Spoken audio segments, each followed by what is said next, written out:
Hinatid natin, tinulungan natin yung nakita nating ita mga kaidol na yung kapatid niya, inihatid po natin sa kanilang kubo doon sa bundok mga kaidol. So nakiusap siya mga kaidol na hindi magpa-video, baka ma-monitor daw at baka matuntun yung lugar nila yung sa taong pumaslang sa kanyang kapatid mga kaidol, yung bumaril. So ayaw nilang magpa-video mga kaidol. So wala tayong magagawa kasi yun ang kagustuhan nila. So para lang sa kapakanan nila, no. So galing na tayo doon sa kanilang lugar, sa kanilang kubo dyan sa itaas, dyan sa itaas ng bundok.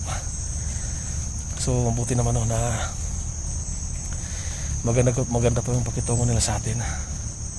Sinabi natin lahat ang nangyari. So naniwala naman sila sa atin mga kaidol. So hindi tayo ginalaw.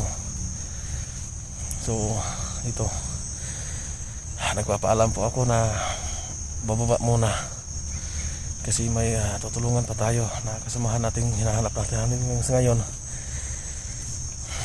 So bumaba tayo. So medyo may kalayuan na tayo dito doon sa nila, sa kanilang bahay, sa kanilang kubo dyan sa bundok. May kalayuan na. So dito tayo nag-start ng video para ipaalam ko po sa inyo yung nangyari mga kaidol. Grabe, sobrang galit yung mga katutubong ita mga kaidol sa nangyari sa kanilang pamilya. Hindi natin alam kung ano yung binabalak nila. So nakiusap natin, naikwento po natin yung kapatid, yung nakasama natin. Talagang ipaghiganti daw nila. At sinabi po natin lahat yung tungkol sa ating mission dito. May hinahanap tayo, kaibigan po natin. So ikinikwento po natin yung kalaban natin dito, yung mga bandido talaga mga kaidol. So pag-usapan doon nila, bubukod sila ng grupo para tumulong sa atin mga kaidol.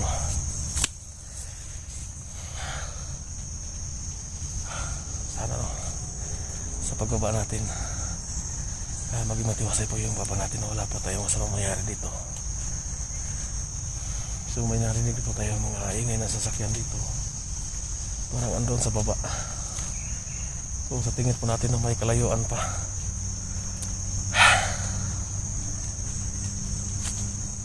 Talagang mga bandido mga kaidol pala na pinipili. Pati mga taong nirahan dito sa bundok na walang kamalay-malay, dinadamay nila. Wala talaga silang awa mga kaidol. Nananaig na yung kasamaan sa kanilang isipan.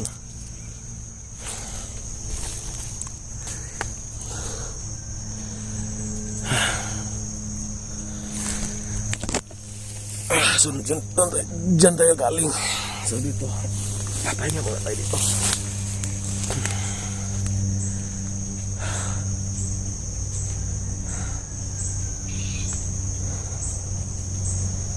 So dahan-dahan tayo maglakbay, no.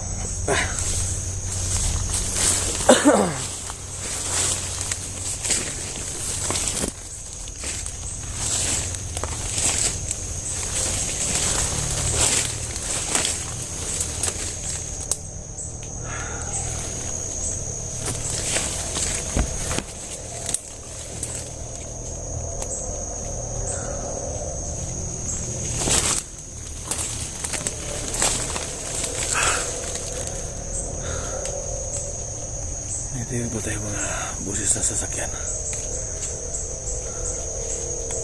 Pero parang may kalayuan pa. Tatawid po tayo doon sa bundok.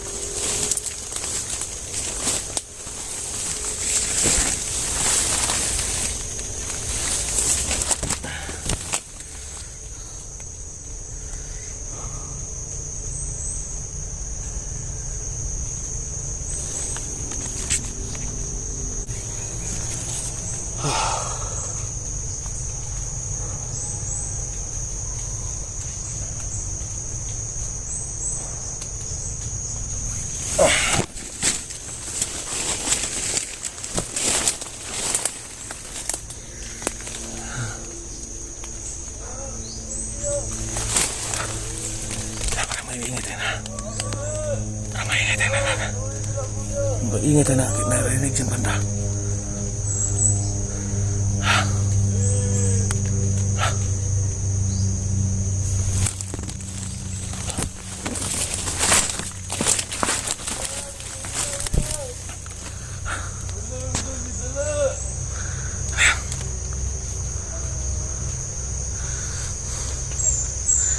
Yan mga idol, hindi pwede tinasahan na may nakita tayo dito.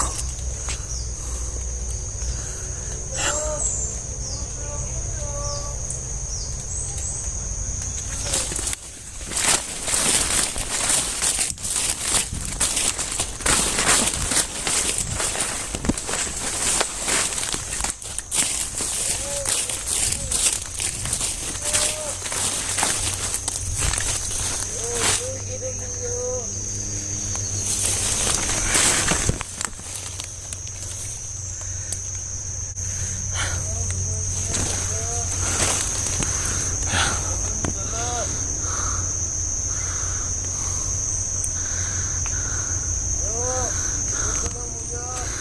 May taong nakamaskara.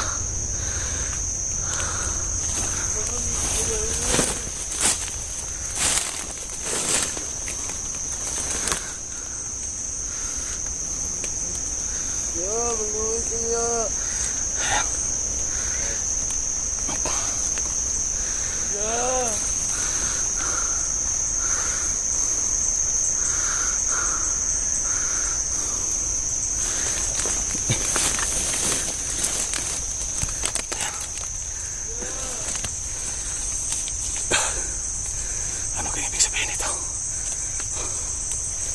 May nakita tayo. Dalawang tao na kagaya ng kasuotan yung natulungan natin. At may nakasunod. Nakatutok ng baril. Naloko na. Anong dapat gawin natin ito?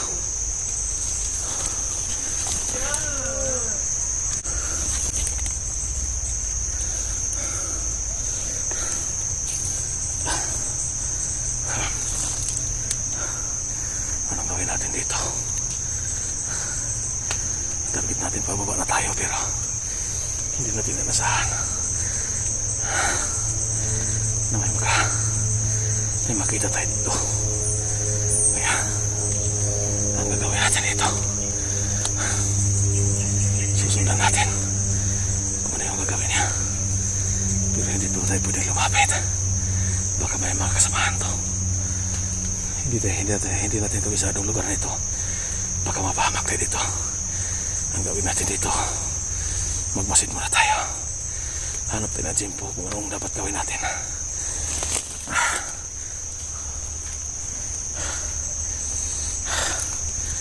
May taong nakasunod sa kanila.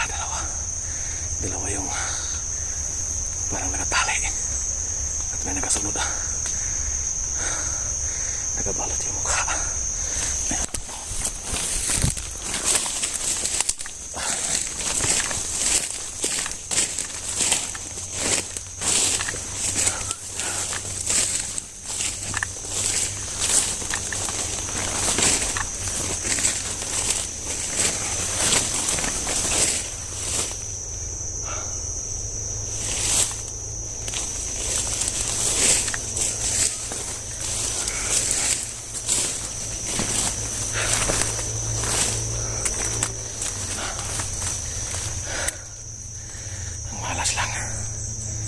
Yung baril natin, dalawa na yung bala natin, dalawa na yung ating bala.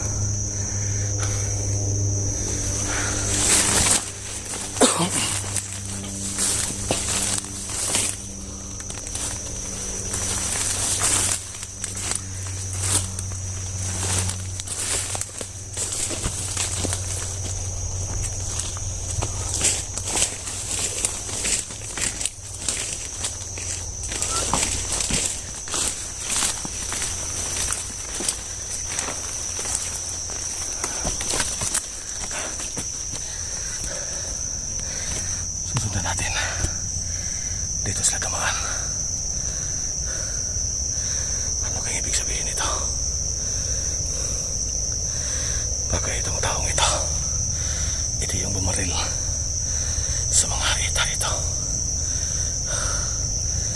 Kaya mag-imbestiga tayo. Dapat mag-ingat tayo kasi yung baril natin, dalawa na lang yung bala. Naubusan tayo ng bala. Dalawa lang natira. Kaya siguraduhin natin na kanaputok nito. May matutumba.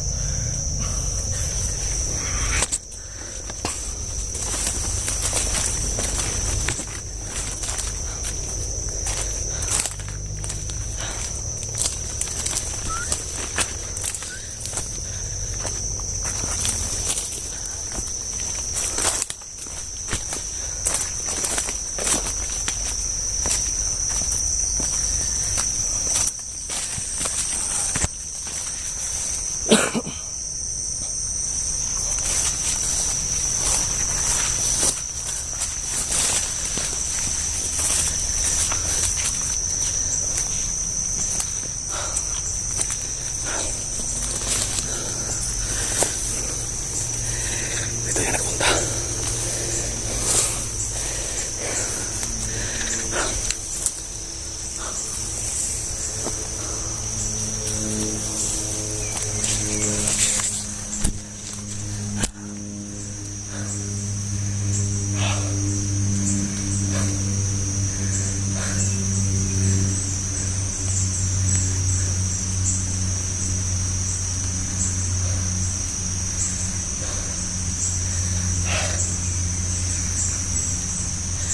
Mga idol mo.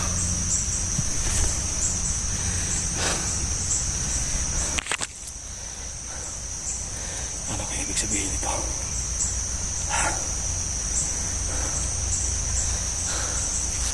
Hayop talaga mga bandido na yan. Ano kaya kasalanan ng mga taong yan? Bakit nila dinadamay?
Magmasid muna tayo. Hanap muna tayo ng simpo.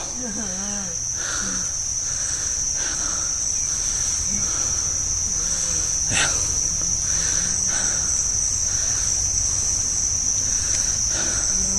Medyo may hindi tayo pwede lumapit dito.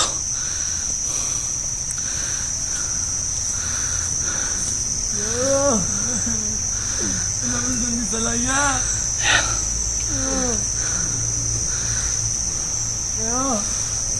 Malay ko na po yan.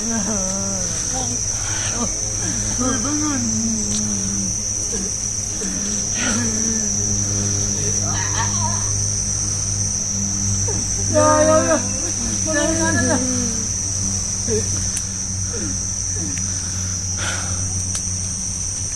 Ya.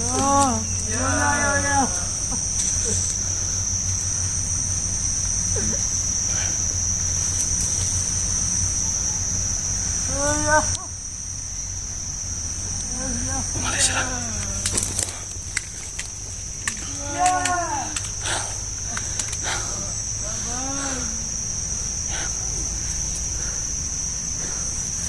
Umalis na naman.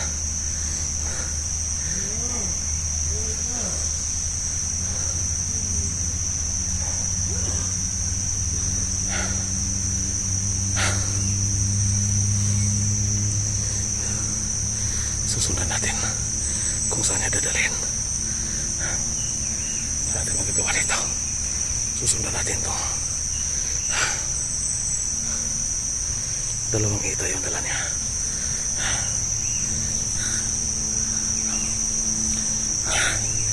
Hindi po tayo pwedeng lumapit. Baka patikong to.